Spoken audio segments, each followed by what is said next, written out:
What's going on, everybody? Welcome to the relaunch of the all-new Renegades reviews right here on the Casa D18 Studios channel. I am the Renegade J.J. Williams, back once again, and today I'm going to be discussing the 1984 film Splash, starring Tom Hanks, Daryl Hannah, John Candy, and Eugene Levy. What's going on, everybody? Once again, like I said, welcome to the relaunch of Renegades Reviews right here on the Casa D18 Studios channel. I am the Renegade, and it's been a long time. I appreciate you guys, hopefully, for coming back, checking in with me, and watching these reviews as they come to you on a daily basis right here on the Casa D18 Studios channel. It's good to be back, and I know some of these movies you've probably heard me talk about before when I did the old Renegades Reviews audio format, but they're just great movies to talk about. So there's probably going to be some repetition. Yes, I'm going to rewatch movies that I've already discussed before, but with fresh eyes, extensive notes just like I did last time. So you guys, if you ever hear me crinkling pages, that's just me turning my pages so I can give you the best notes and descriptions that I can. Hashtag Casa D18 Studios. Hashtag Renegades Reviews, hashtag Renegade Returns, hashtag Jeff Meacham Network, because we will be appearing on his network periodically.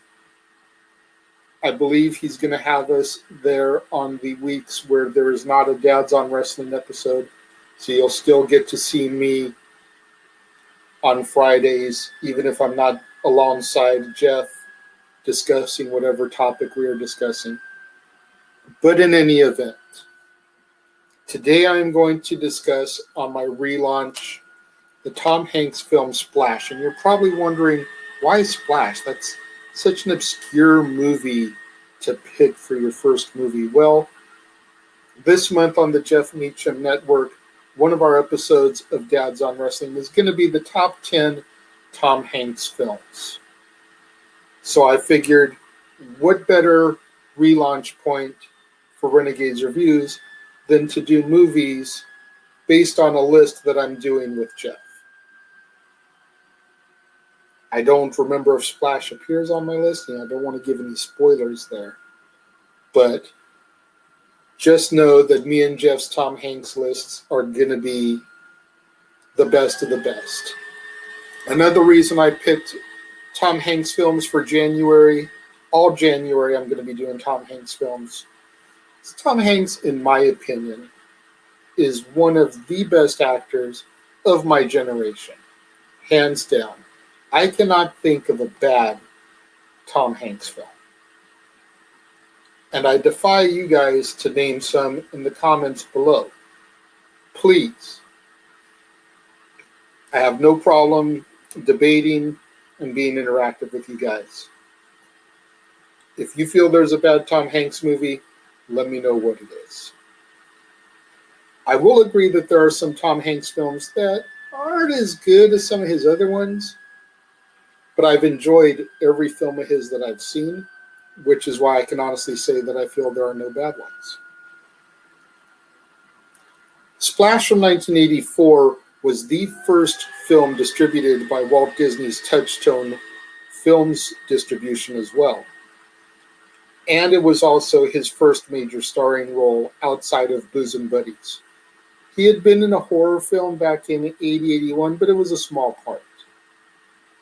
This was the beginning of Tom Hanks, the leading man that we all know today in Hollywood.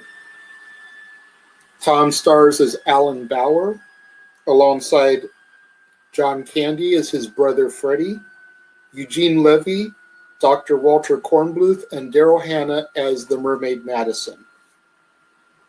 The film begins with a prologue set 20 years into the past, where we see a young Freddie dropping change on a boat in an effort to look up women's skirts. Freddie is a perverted 10-year-old boy, Alan, his little brother. They're on a boat with their parents heading to Cape Cod on a vacation. Alan wants no part of it. He's not interested. We don't really understand why he's not interested. He's just off in his own little world. So when his parents and Freddie go to another part of the ship to look out at the coastline of Cape Cod, Alan jumps overboard. And while he's underwater, we see a young girl. That's all. Just a young girl underwater. He's rescued, brought up back up on the boat, and then we flash forward to the present, where now Alan has taken over the family business, a produce stand in New York. His father, we find out, him and Freddie's father, passed 5 years prior, and Alan being the responsible one, while Freddie is the recluse. You know, he's getting letters published in penthouse forums and ecstatic about that type of stuff. Alan is the more down-to-earth, responsible one, so he's inherited the family business. And we find out over the phone while he's at work that Alan's girlfriend is leaving him. So him and Freddie have an opportunity to go on a vacation, get away. He doesn't want any part of that. He decides he wants to go back to Cape Cod and clear his mind there. While he's there, he runs into Eugene Levy's Dr. Walter Kornbluth, who's getting ready to perform some experiments on the beach. We don't really know what, but he's got some scientific equipment ready to do some experiments. He rents a boat to go out into the ocean, ends up going overboard again. This time, not intentionally. The boat capsizes and he goes over. While he's down there again, he's saved once again by a girl. This one, substantially older than the last one. And after Alan gets saved, the audience learns that the girl is a mermaid. Alan still has no clue. Alan goes home, starts to go back to his life as normal. Twice now in Cape Cod, he's been saved by a female underwater. He doesn't know what's going on, though. He's putting it out of his mind. When he went underwater, though, he lost his wallet. And Madison finds it, or the girl who will become Madison. Let's say that, because the mermaid's name is unpronounceable in English. So she doesn't get the name Madison until much later. But she finds Alan's wallet and decides that she's going to go ashore to return it to him. Heads for New York, comes up by the Statue of Liberty, bare naked. Just completely nude, nothing but her hair to cover some of her bits. The police get called. They bring her in for public indecency at the Statue of Liberty. And because she is in possession of Alan's wallet, the police call Alan, who comes down to the station, recognizes her, so they release her into his custody, and they leave the station. They head back to his house, and over the next few days, they begin to fall in love with each other. She goes out on the town. She gets some clothes. She goes to a store and is watching the TV, and she's learning English from watching the television set. So when Alan finds her, he's able to communicate with her now. While they're walking home, they pass Madison Avenue, and that's how they come up with the name Madison for her. She tells him then that she has 6 days because when the moon is full next, if she's not back in the ocean, she's stuck like forever. She can never go back. They go out on fancy dates. They have lobster dinners. They have moonlit walks by the pier, dinner with the president. And all the while, Dr. Kornbluth is starting to reinsert himself in the storyline, trying to prove that Madison is in fact a mermaid. Because if he can prove this, it'll be a huge coup for him in the scientific world. So Eugene Levy is our villain, but he does have a little bit of a face turn towards the end. As they're leaving the restaurant after the dinner with the president, he sprays Madison with water, exposing her. It's at this point in the movie that Alan discovers the fact that she is a mermaid. And he's mind blown. How did he not know this all along? Well, she's done a pretty good job keeping herself, covered.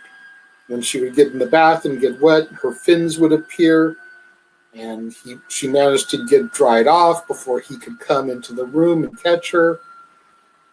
It was very, very tricky, but she was able to pull it off all the way up until Dr. Kornbluth ambushed her and sprayed her down.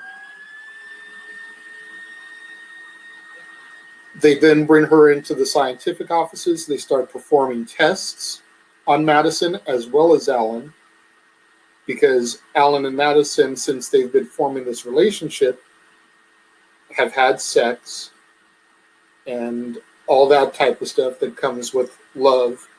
So they wonder if by some miracle, Alan is now going to become a mermaid, similar to the situation as when a vampire bites you, you become a vampire.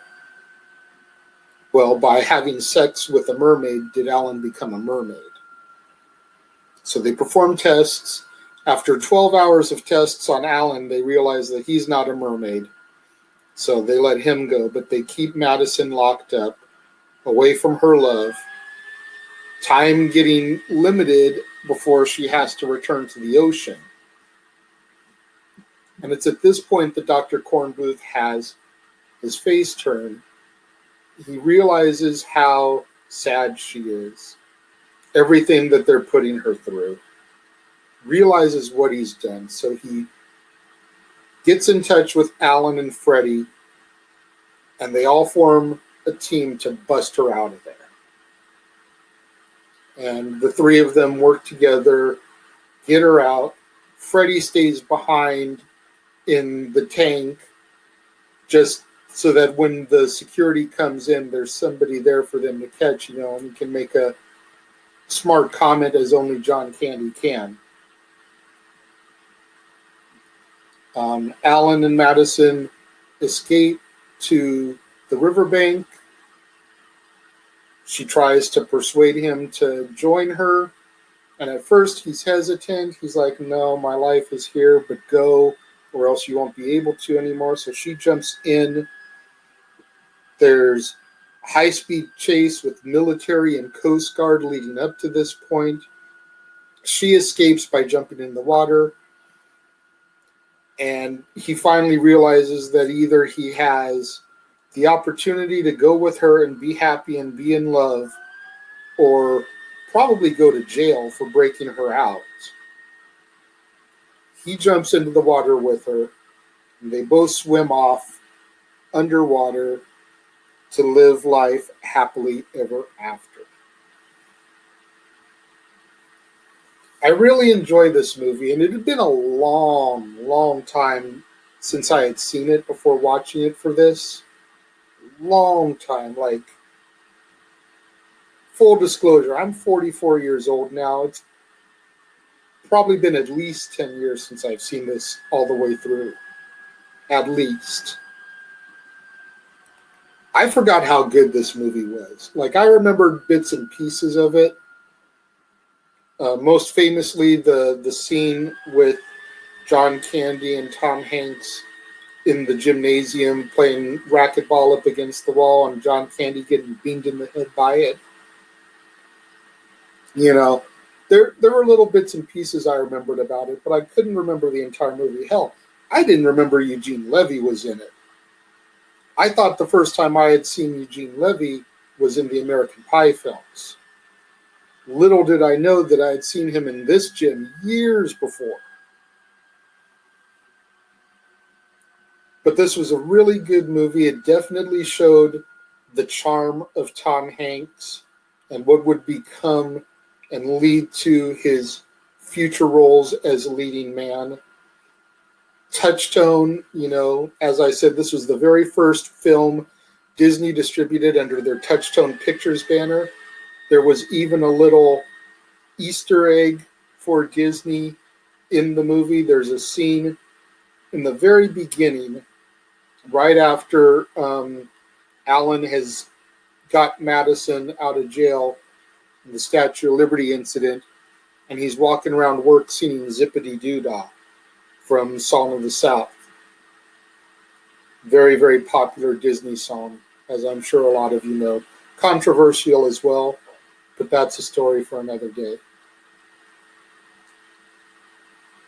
There were also a lot of similarities to a future Disney production in this film that I noticed watching it at my age now, and that's The Little Mermaid.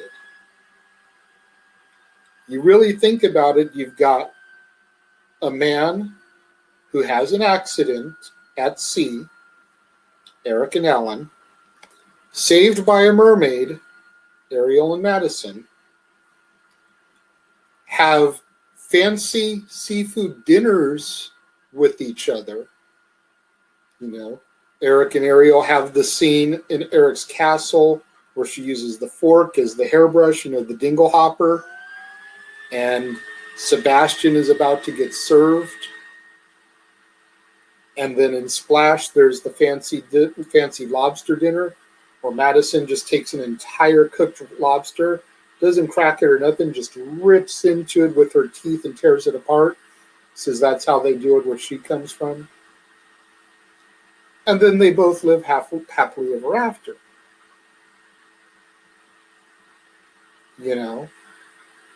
Very, very, very strong similarities in the stories there. And ironic that The Little Mermaid would come 5 years later and relaunch what would become known as the Disney Renaissance after years of producing subpar movies. And yet this was the first Touchstone Pictures film and launched Tom Hanks to become a movie phenomenon. Out of 5 stars, I would give this movie 3.5. It's definitely not as good as future Tom Hanks films, so it would definitely get a higher grade from me. But it was a solid first leading man performance for him. That's what I'm trying to think of. Very, very strong first leading man performance for him in a major motion picture. 3.5 stars is what I am going to give to Splash. What do you guys think out there in Filmland? Let me know. Leave your comments in the section below here. As always, let me know what movies you would like me to review in the future. I am going to go ahead and throw it out there. I know this is the very first episode. But as is the norm with me and Jeff, when we do our stuff together, I'm pre-taping in advance. So I'm going to have a lot of material canned before this episode that I'm shooting right now even goes live. I have a lot of stuff booked pretty much for the entire year of 2021 because I want to try to can so much material before this episode right here that I am recording goes live that I have, if anything were to happen,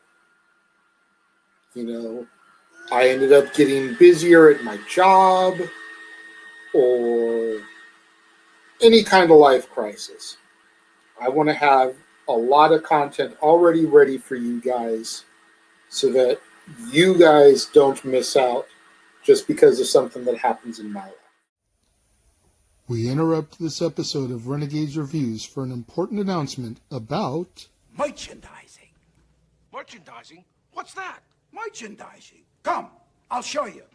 Merchandising, where the real money's made.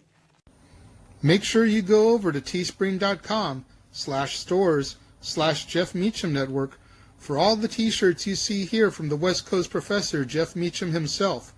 You can get shirts for the Jeff Meacham Network, Talk Wrestling, as well as the red and gold Meachamania shirts. And while you're there, don't forget to get your shirts of the Casa D18 Studios Brotherhood, the Dads on Wrestling shirt, the Renegade J.J. Williams, Statboy Sports Bar, and the hashtag StatBoyApproved shirt. Make sure you go over to teespring.com/stores/Jeff Meacham Network and score your shirts today. That being said, leave me comments of movies that you would like for me to review. Do you have a favorite Tom Hanks movie you want me to talk about? Leave it in the comments. I probably am going to talk about it. Any other movies you want me to talk about in the future, leave them in the comments, and I will start to pencil them in wherever I have openings.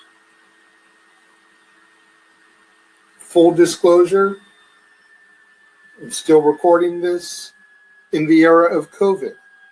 By the time this goes up, COVID could be over. If that's the case, once movie theaters open back up for me and I can start going to the actual cinemas again, trust and believe I'm going to work in new releases.